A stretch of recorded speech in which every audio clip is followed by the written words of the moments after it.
you catch your child watching porn. What do you do? So a child could say, oh, they're caught. It's against the rules. Here's the consequence. Well, why is that rule in place? Like, are they just shutting down the Wi-Fi? Are they just taking the device away? Or are they talking to their children about pornography? So I told you this before, but my husband sat down with my son, and my husband is the least likely person to ever have a conversation with his child about sex. I've been the one since, 5 years old, like, oh, when the manatees are mating, is it about pleasure or is it about reproducing? And my husband's like mortified in the corner, turning red, sweating, like, why is she talking to a 5-year-old about sex? This is awkward. And I have answered any of my son's questions, any and all, at any given moment, because I think like the two of you do, power comes from knowledge, and you're going to make your own decisions, but you need to have all the facts in order to make those decisions. Yeah. And so my son, like many children, in the United States, gets caught watching porn. We find it on this device, and you can see where it started with Googling boobs. Mm-hmm. Natural, age appropriate, what do boobs look like?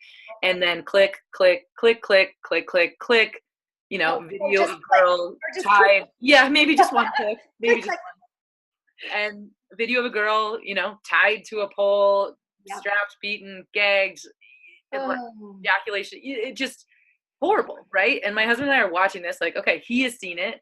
We need to see what our son has seen, and we're watching it and just horrified, even though as much as I've seen. So parents who aren't in education, parents who aren't working with teenagers every day, like, if I am horrified, what are they? They have no idea. They have no idea. But I say that all the time. They get paralyzed. They get so paralyzed and filled with fear. And it's just. I got paralyzed. And my husband, who has been the one to steer away from any and all of these conversations, said, I'm taking this one. Like, I'm taking the lead on this one. And he sits down with my son. And his first question was, who do you think are the people in these videos? Like, that was the first, and I was like, oh my gosh, questions, not answers. He's being present. He's doing all my tips. And thank goodness for Cindy Pierce and Vicky Hopeful. And just like, he has heard these people, he's read these, but he knows how to have this conversation. He's never wanted to, but he knew this was the moment that, dad was going to make the difference. And, my son was like, I don't know who the people are in these videos. Like, and he's like, well, let's look it up. And, I had read some of your work and had listened to some of your interviews. And so we talked about the people in the videos, and my husband just took the approach of humanity. Like, I think this person is willingly there because statistics show she's not. Mm-hmm. And that's really damaging. And right now, your brain as a 13-year-old is being wired. Right and wrong is being wired. Your values are this is part of your surround sound right now, right? Pumping into your head. And this is telling you that this is okay. And I am telling you it is not.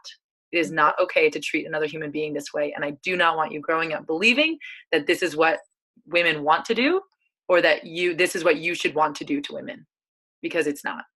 And it was just like, boom, drop the mic. There were some tears. There was, it went on. I am like taking a conversation into a 30-second blip here.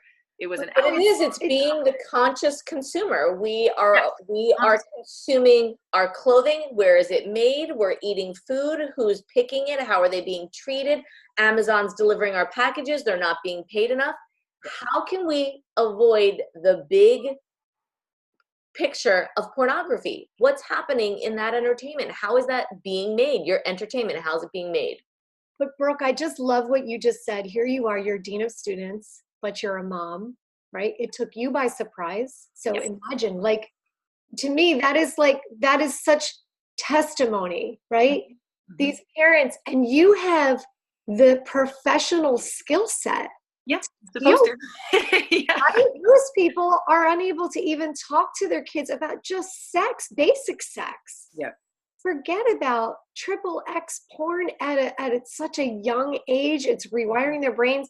I see their faces and they're like, I mean, it's a nuclear bomb of your mind, Yeah. I think as parents, the lesson also is that don't be afraid to go back to the conversation, because this is an emerging field. We don't have all the answers. We can't. We grew up entirely different.